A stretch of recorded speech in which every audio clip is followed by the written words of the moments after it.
Number 3.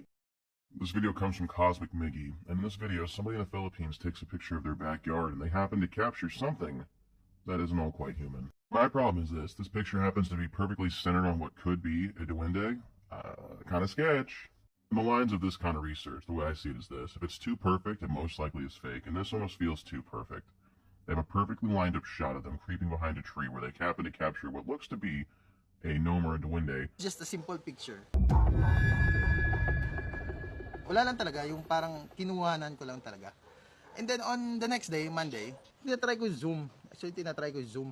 And then hanggang may na-notice ako dun sa sa puno ng dalawang saging. Meron isang image na hindi ko ma-explain actually. What do you guys think? Is this real or is it hoax? Could this be CGI? Is this person telling the truth? Is this actual evidence of a gnome?